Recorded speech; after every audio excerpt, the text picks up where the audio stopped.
एक छोटा सा गांव था जहां सब एक दूसरे से वाकिफ थे। गांव के लोग एक दूसरे की मदद करते और हर खुशी और गम में शरीक होते। इस गांव में बशीर नाम का एक मशहूर बड़हीर था। बशीर न सिर्फ अपने काम में माहिर था बल्कि उसकी हुनरमंदी की वजह से पूरे इलाके में मशहूर था। एक दिन उसने अपने काम के लिए लकड़ी का एक खूबसूरत चूहा तराशा। यह चूहा उतना खूबसूरत था देखने वाले हैरान रह जाते। वह चूहा इतना प्यारा था कि गांव वाले से देखने आते और बशीर की हुनरमंदी की दाद देते। हर कोई इस चूहे की तारीफ करता और बशीर की मेहनत को सराहता। एक सुबह जब बशीर अपनी दुकान पर आया तो क्या दिखता है, कहो हलकड़ी का चूहा गायब है। इसकी हैरत की इंतहा न रही। वो हैरत से चीख पड़ा, अरे मेरा चूहा, मेरा प्यारा चूहा कोई चोरी करके ले गया। इसकी आवाज सुनकर गांव वाले भी दुकान की तरफ दौड़ पड़े। ये खबर पूरे गांव में आग की तरह फैल गई। हर कोई इस चोरी के बारे में बात करने लगा और सबके चेहरों पर हैरत के आसार थे। सब लोग इस चोरी की गति सुलझाने के लिए जमा हो गए। हर कोई अपनी अपनी राय देने लगा कि ये चोरी किसने की हो सकती है। किसी ने कहा, शायद कोई बलि ले गई होगी। बलियों की शरारतें तो सबको मालूम थी। किसी ने अंदाजा लगाया, या फिर किसी बच्चे ने खेलने के लिए उठा लिया होगा। बच्चे अक्सर ऐसी चीजों से खेलने के शौकीन होते हैं।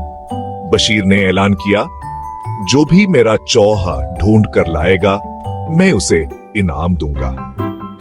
इनाम का सुनकर सबकी दिलचस्पी बढ़ गई। अगली रात सबके सोते वक्त परिंदे के पुरों के सरसराहट से बशीर की आंख खुल गई। इसने सोचा कि ये आवाज कहां से आ रही है। इसने खिड़की से बाहर झांका, क्या देखता है, कहा ये कुआ उसके लकड़ी के चूहे कोच में दबाए दुकान के ऊपर से उड़ता हुआ जा रहा है। बशीर को अपनी आंखों पर यकीन नहीं आया। बशीर ने फौरन एक जाल बिछाया। इसने सोचा कि ही कुआ दोबारा आएगा और वह इसे पकड़ लेगा, और अगली सुबह ने उस कुएं को पकड़ लिया। कुएं को पकड़ने के बाद बशीर ने नरमी से उससे चूहा वापस ले लिया। नरमी से उसने कुएं से चूहा वापस ले लिया और गांव वालों को दिखाया। सब हैरान रह गए। कहा, एक पर नंदा चूहे को ले गया था। सब हंसने लगे। हाँ, एक पर नंदा सलकड़ी के चूहे को कुछ मिकदार चीज समझ कर उड़ा ले गया। यह वाक़ा सबके लिए एक मज़ाहिया कहानी बन गया। अब बशीर ने उस चूहे को एक शीशे के डब्बे में महफूज कर दिया ताकि कोई दोबारा हाथ से चोरी न कर सके। उसने सोचा अभी यह चूहा महफूज रहेगा। ये कि कौनी पूरे गांव में एक लतीफा बन गया और बशीर का लकड़ी का चूहा सबके लिए और भी खासा हो गया। हर कोई इस चूहे की कहानी सुनकर मुस्कुराता। तो दोस्तों, ये थी चूहे के चोरी की कहानी।